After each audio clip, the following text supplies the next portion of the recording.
धन्यवाद सभापति महोदय। मैं आपका विशेष धन्यवाद देता हूं कि आपने मुझे बजट पर बोलने का अवसर दिया है। मैं अपने सभी साथी जो विपक्ष के बोले हैं उनसे अपनी बात को जोड़ते हुए मैं भी इस बजट के विरोध में खड़ा हुआ हूं। अध्यक्ष महोदय, ये बजट टारगेटेड बजट है, ये बजट फोकस्ड है।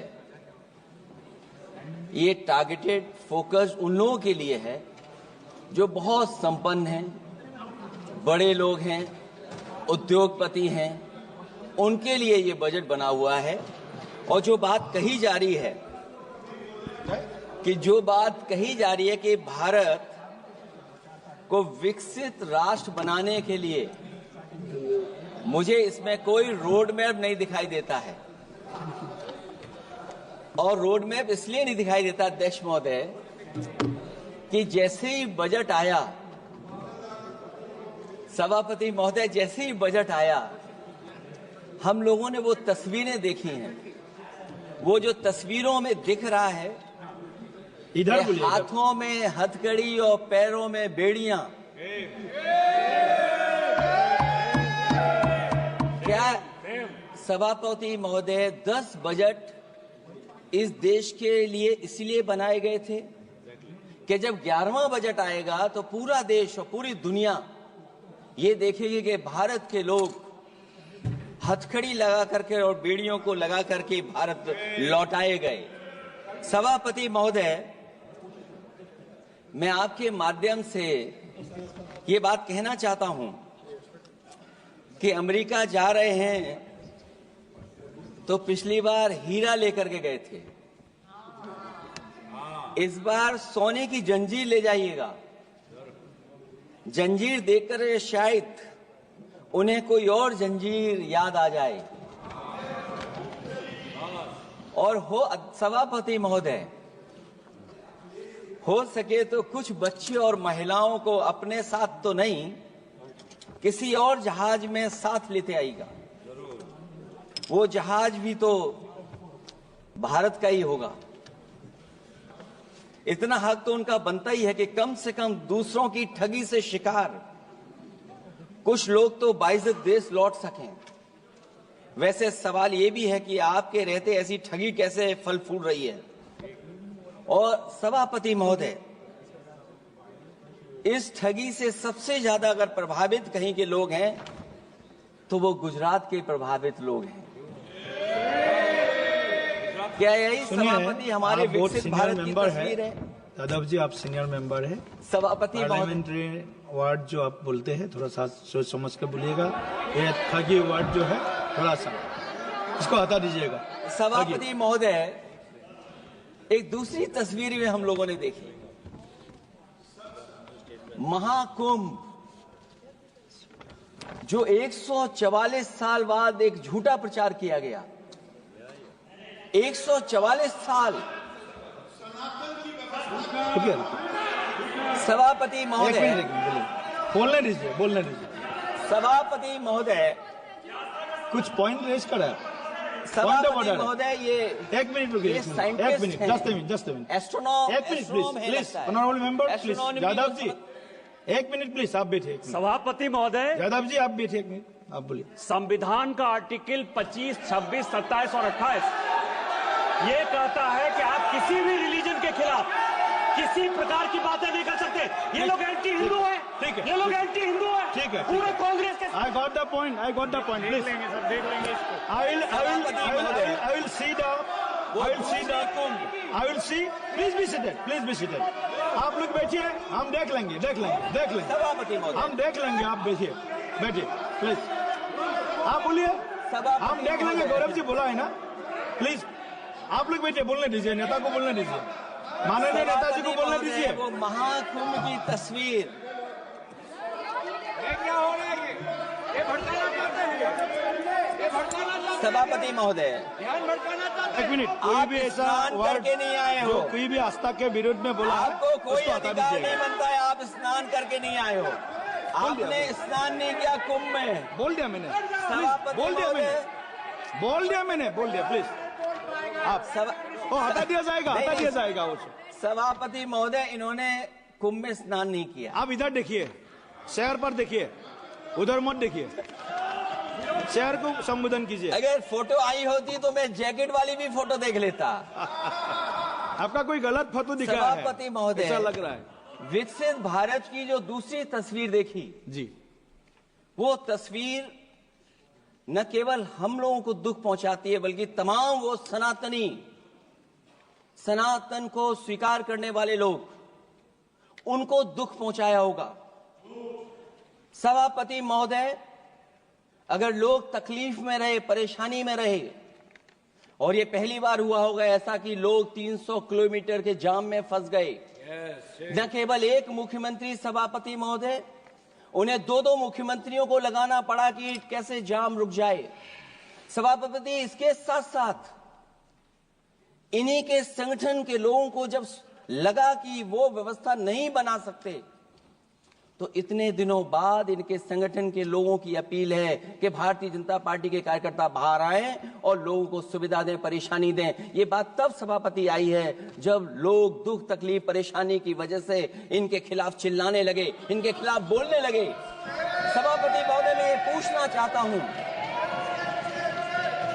जिस स्नान के लिए प्रधानमंत्री गए हो, देश के राष्ट्रपति गए हो, उपराष्ट्रपति गए हो, मंत्री गए हो, क्या यही विकसित भारत की तस्वीर होगी जिसमें आप ट्रैफिक मैनेज नहीं कर पा रहे हैं? आप हर शहर में ये कहा गया कि कोई शहर से निकले नहीं, सब के सब वहीं पर रुक जाएं, आगे नहीं जा सकते हैं, दर्शन नहीं कर सकते हैं। अगर ये सच्चाई नहीं है सभापति महोदय, सब बॉर्डर सील हुए हैं, जितना भारत के लोग सब बॉर्डर सील हुए हैं, और फिर चांद पर पहुंचने का क्या फायदा जब जमीन की समस्याएं न दिखती हों आपको, जमीन की समस्याएं न दिखती हों। और सभापति महोदय, मैं सरकार से जानना चाहता हूं, वो ड्रोन कहां हैं? वो जो डिजिटल इंडिया की बात कही गई थी, वो कहां है? जो लोग अभी तक इस बात की डिजिट नहीं दे पा रहे हैं कि कितने लोगों की जान गई है, कितने लोग वहां पर खो गए हैं। सभापति महोदय, इधर विज्ञापन और कार्टूनों की बड़ी चर्चा हो रही थी। मुझे याद है कि एक दिन मैंने अखबार देखा, अंग्रेजी अखबार, और मैं समझता हूं ये माननीय सदस्य जितने लोग रहे होंगे उन्होंने वो अखबार जरूर देखा होगा, न्यूज़पेपर, और उसके फ्रंट पेज पर एक विज्ञापन था, और उस विज्ञापन की जो तस्वीर थी उसमें एक जानवर, मुझे पहचान में नहीं आ रहा, वो शायद गधा रहा होगा, वो जेल के अंदर है। मेरा मन नहीं माना, मैंने उसी दिन सरकार को जगाने के लिए लिखा, और मैं आज सभापति महोदय सरकार के माध्यम से जानना चाहता हूं कि डिजिटल इंडिया करते करते साइबर क्राइम, साइबर लूट और डिजिटल अरेस्ट कितना बढ़ गया है। और जो विज्ञापन दिया था, इस जानकारी के बाद वो विज्ञापन दोबारा अखबार में नहीं आया। वो विज्ञापन की तस्वीर मैं नहीं दिखा सकता हूं, मैं समझता हूं माननीय मंत्री जी उस विज्ञापन को जानते होंगे और देखा होगा उन्होंने। जो विज्ञापन दिया, जनता का भारतीय रिजर्व बैंक से यह सवाल है कि वो अपने ऐसे विज्ञापनों में किसको चित्रित कर रहे हैं और क्यों, और वो कहां से आया है? क्या यह कोई प्रतीकात्मक चित्रण है? यदि हां, तो वो जानवर किसका प्रतीक है? क्या उस सिस्टम का जिसके कंधे पर स्वच्छ और सुरक्षित बैंकिंग की नैतिक जिम्मेदारी है, या उस मंत्रालय का जिसको सुरक्षित बैंकिंग का दायित्व निभाना चाहिए? अगर ये चित्रण जनता को दिखाना चाह रहा है कि ये बहुत ही अनैतिक भी है, जनता इसके लिए मानहानि का दावा भी कर सकती है। अगर आरबीआई यही दिखाना चाह रहा है, तो आप अपने खाता धारकों के प्रति बैंक का ऐसा नकारात्मक रवैया न केवल आपत्तिजनक है, बल्कि घोर निंदनीय भी है। आरबीआई ऐसे विज्ञापनों से नहीं बल्कि अपने सिस्टम को चुस्त दुरुस्त करके वह जनता में बैंकिंग साक्षरता और बैंकिंग सजगता जागरूकता अभियान चलाकर जनता को सचेत और सावधान करें। उसी के बाद मैं समझता हूं जब भी हम लोग मोबाइल खोलते हैं कोई ना कोई आवाज सुनाई देती है उसके अंदर। क्या सभापति महोदय डिजिटल अरेस्ट के माध्यम से लाखों लाख रुपया नहीं लूटा जा रहा है? आखिरकार उसके लिए जिम्मेदार कौन है? कौन जिम्मेदार है उसके लिए? जो बजट दिया है, जो बजट में बातें निकल करके आ रही हैं, बजट में पीडीए के उत्थान के लिए कुछ भी नहीं है सभापति महोदय। और जो लोग अपनी जीडीपी की न जाने कितनी कहानियां बताते थे, आज वो जीडीपी रेट क्यों कम होता चला जा रहा है? क्यों जीडीपी 6.4% के आसपास पहुंच गई है? न केवल जीडीपी बल्कि आज अगर हम 87 रुपए लेकर के ही $1 ले सकते हैं। कभी डॉलर को नीचे गिरने की कहानी कहीं किसी से जोड़ दी गई थी। आज सोचिए कितने रुपए हम इकट्ठे करते हैं तब जाकर के हमें $1 मिलता है। क्या सरकार के पास इसका कोई जवाब है? इस ग्रोथ रेट के कम होने का कारण जो सभापति महोदय मुझे समझ में आता है वो इन्वेस्टमेंट की कमी और कंजप्शन की कमी है। ये देश की आर्थिक विकास की स्थिति पर प्रश्न चिन्ह लगाता है। और यही नहीं सभापति महोदय, जो भेदभाव बढ़ता चला जा रहा है, जो खाई पैदा होती जा रही है, इन्हीं के आंकड़े बताते हैं कि खाई कितनी है। मुट्ठी भर लोगों के पास पूरे देश की संपदा पहुंच गई। जो ज्यादा लोग हैं वो गरीब हैं। उनके जीवन यापन के लिए 80 करोड़ लोगों को आपको राशन बांटना पड़ रहा है। क्या यही विकसित भारत की तस्वीर है? और फिर दुनिया में हम पर कैपिटा इनकम में कहां खड़े हैं? अगर हम केवल सरकार से सभापति महोदय आपके माध्यम से जानना चाहें कि जिन परिवारों को आप राशन दे रहे हैं उन परिवारों की पर कैपिटा इनकम क्या है, और अगर विकसित भारत की तस्वीर लेकर के ये सरकार चलना चाहती है तो कम से कम सरकार की सभापति महोदय जिम्मेदारी बनती है कि जो 80 करोड़ लोग राशन पा रहे हैं उनके आपकी पर कैपिटा इनकम क्या है। एक बहुत प्रिय काम सरकार का है, इतना प्रिय है कि उसका नाम बदल करके इज्जत घर कर दिया गया। मुझे याद है कि एक छत्तीसगढ़ में बुजुर्ग मां जिसने बकरी बेच करके अपना शौचालय बनाया था, और बकरी बेचने के बाद शौचालय जब बनाया तो देश के प्रधानमंत्री जी ने उनका सम्मान किया।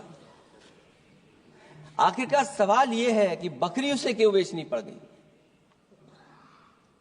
इसका मतलब यह है कि आपकी जो बनाई हुई स्कीम वो जमीन पर नहीं पहुंच रही है, उसके लिए पर्याप्त पैसा नहीं पहुंच पा रहा है। आखिरकार पैसा क्यों नहीं पहुंचा, ये तो सरकार की जिम्मेदारी है। और फिर सभापति महोदय, जो शौचालय बनाए हैं उनमें पानी किसी में नहीं पहुंचता, क्या यही विकसित भारत की तस्वीर बनेगी? वैसे तो सभापति महोदय हम लोग डबल इंजन बहुत सुनते थे, और अब इस बजट में 2 इंजन और बढ़ गए हैं। सभापति महोदय, ये 4 इंजन वाला है बजट। 4 इंजन। लगता तो ऐसा है कि ये एक के बाद एक इंजन खराब हो गया होगा, इसीलिए इन्हें 4 इंजन लगाने पड़े हैं। ये जनता को धोखा दे रहे हैं 4 इंजन की बात कर करके। क्योंकि जब उत्तर प्रदेश को देखते हैं तो वहां पर जो डबल इंजन की सरकार चल रही है वो डबल ब्लंडर कर रही है। उनके डबल ब्लंडर देखने को मिलने हमें। और अगर ये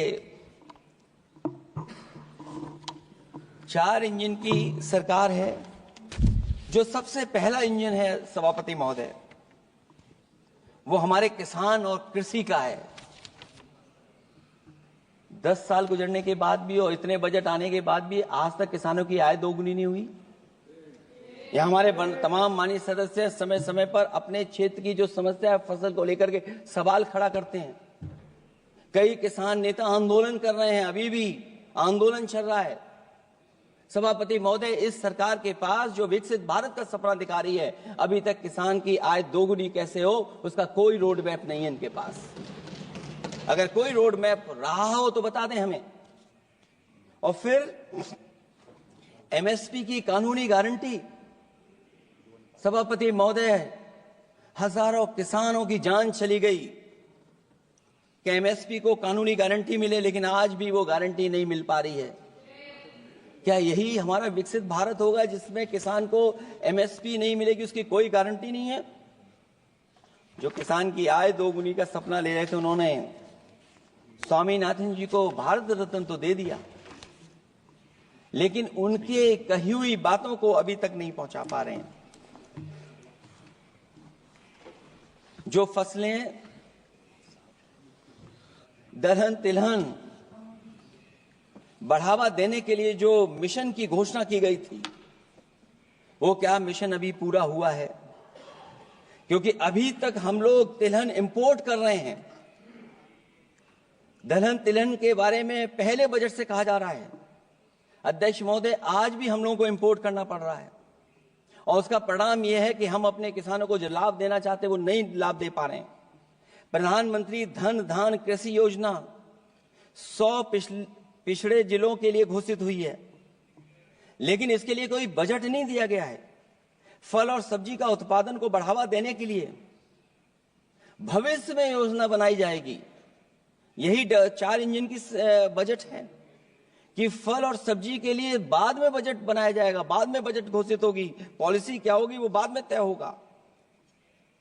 कृषि क्षेत्र में रिसर्च और डेवलपमेंट के लिए अधिक धन की आवश्यकता है, शायद इस बजट में अध्यक्ष महोदय वो नहीं दिखाई दे रहा है। कृषि क्षेत्र में कार्यबल करीब 46% है, लेकिन जीडीपी में इसका योगदान केवल 18% है। किसानों की खराब आर्थिक स्थिति को दर्शाता है कि अभी हमारा किसान गरीब है।